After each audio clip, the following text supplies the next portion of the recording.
Hello, everybody. Welcome back to Know the Truth podcast. If you're new here, I'm Nikita, and this podcast is based on the Word of God and the truth about who we are and what belongs to us in Christ Jesus. I am super excited about today's episode, and I pray that it inspires you and encourages you to live a godly and purposeful life. So, without any ado, let's get to know the truth, and the truth will set us free. Now, today's episode, it's about temptation. Now, temptation, it's not new to us. In 1 Corinthians chapter 10, the Bible says, "No temptation has overtaken you except what is common to mankind." So, we've all experienced temptation in our life. But the question now is, how should I stand in this temptation, or how should I win in this temptation? Because temptation is a great opportunity for sin to enslave us. It is a great opportunity for sin to rule over us. And at the same time, temptation is also a great opportunity for us to overcome sin. It is a great opportunity for us to prove that we are children of God and to live a godly life, to reign and rule along with Christ Jesus. So temptation is basically like an everyday struggle with sin, or an everyday war with sin. And in this war, you can either get defeated, deceived, and enslaved by sin that works hard to pull you down, to destroy you, or at the same time, you can also overcome sin in this temptation and live a victorious and purposeful life. So now the question is, how do we win in this temptation, or how do we stand in this temptation? To answer this question, we need to know what causes temptation. The Bible clearly says God does not tempt us. God does not tempt us. So what causes temptation? What causes this opportunity to sin? And to answer that question, in Genesis chapter 3, we can see what caused that opportunity, what caused that environment for Adam and Eve to sin, to disobey God. What caused that temptation? Now, in verse 1, it says, "Now the serpent was more crafty than any of the wild animals the Lord God had made. And he said to the woman," or he spoke to the woman, "Did God really say you must not eat from any tree in the garden?" Now, the first point is that focusing on the word of the enemy, it causes temptation. Focusing on the word of the enemy causes temptation. No, the Bible says the enemy, he spoke to the woman. And it clearly says that the enemy was more crafty.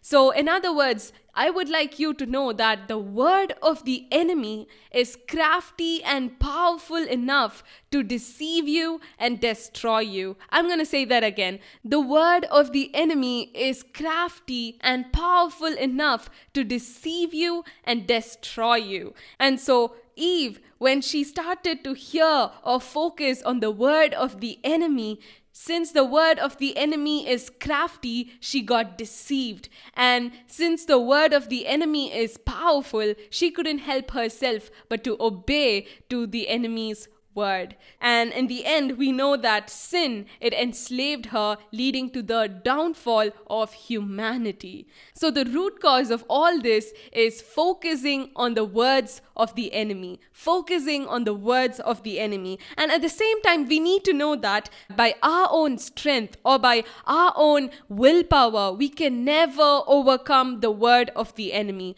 The word of the enemy is so much more powerful than our willpower, than our strength, that when we get to hear or when we focus on the word of the enemy, we will be deceived and destroyed. We will be deceived and destroyed by the word of the enemy. We can never overcome the word of the enemy by our own strength or willpower. And that is why we need the word of God. Hebrews chapter 4, the Bible says, "The word of God is living and powerful, sharper than a double-edged sword. It penetrates even to dividing soul and spirits, joints and marrow." In other words, the word of the enemy It is crafty and powerful, but the word of God, it is filled with wisdom. It is filled with wisdom, and it is even more powerful than the enemy's word. Since the word of God is filled with wisdom, the psalmist says, the word of God, it makes the simple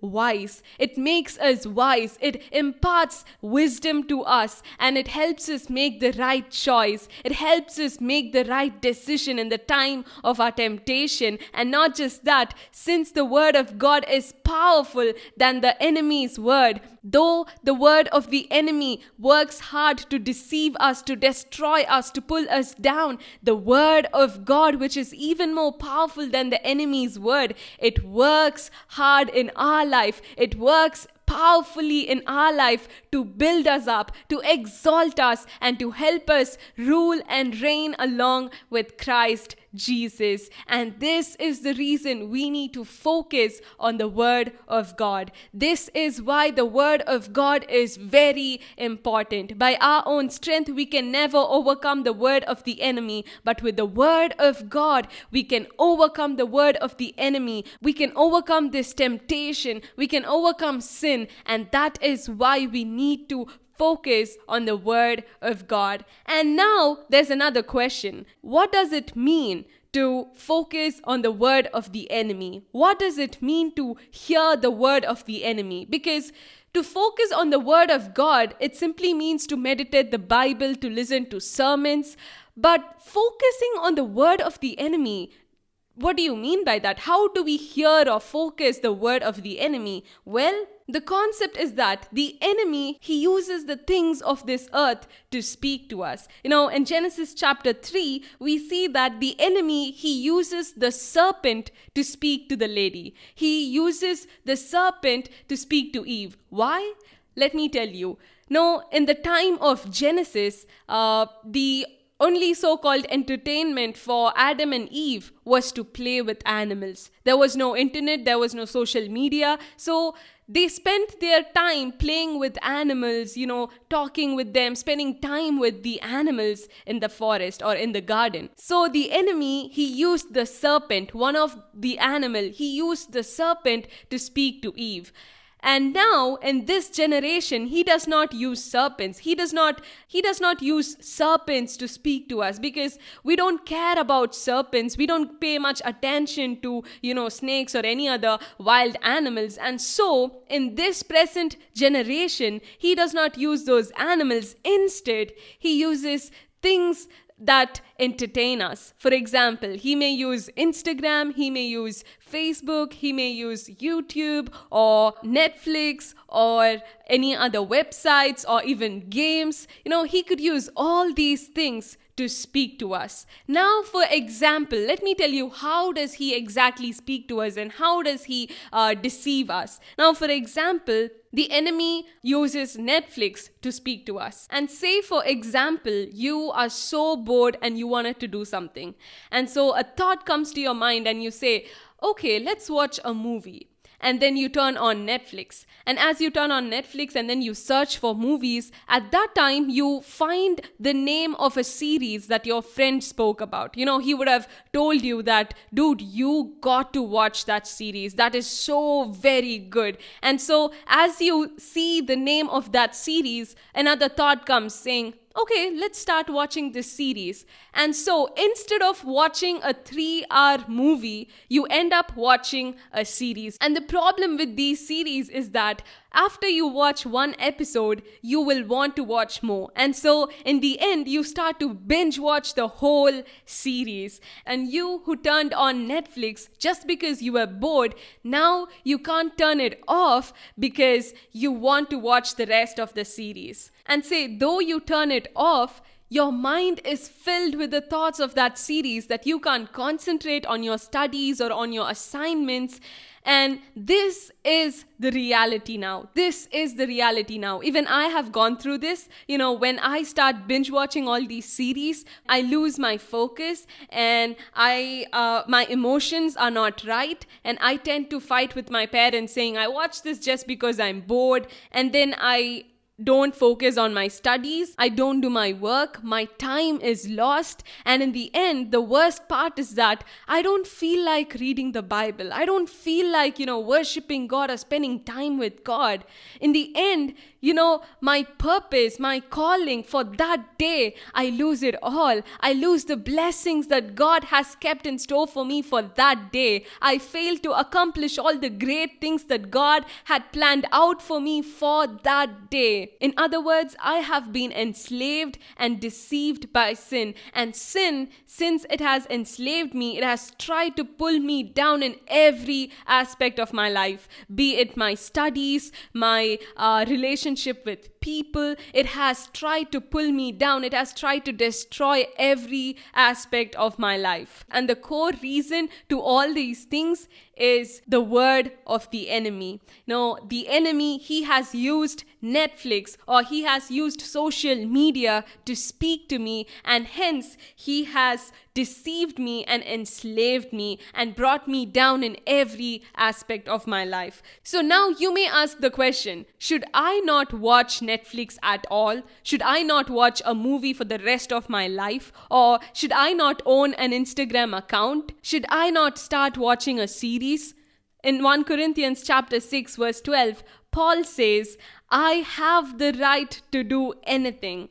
I have the right to watch a movie. I have the right to own an Instagram account. But at the same time, he says, but not everything is beneficial. Not everything is constructive. And then he says, I have the right to do everything, but I will not be mastered by anything. It is not sin to watch a movie. It is not sin to have an Instagram account. No, it becomes a sin when there is a separation between you and God, when there is a gap in the relationship between you and God. We saw that in the last episode. Sin is nothing but it separates us from God. So you have the right to watch a movie. You have the right to own an Instagram account. It's not bad, but make sure that your relationship with God stands firm. If that separates you from God, you got to avoid it. The best thing to do is to avoid such things. The Bible says, do not give the enemy a foothold, or do not give an opportunity for the enemy. So avoiding such stuff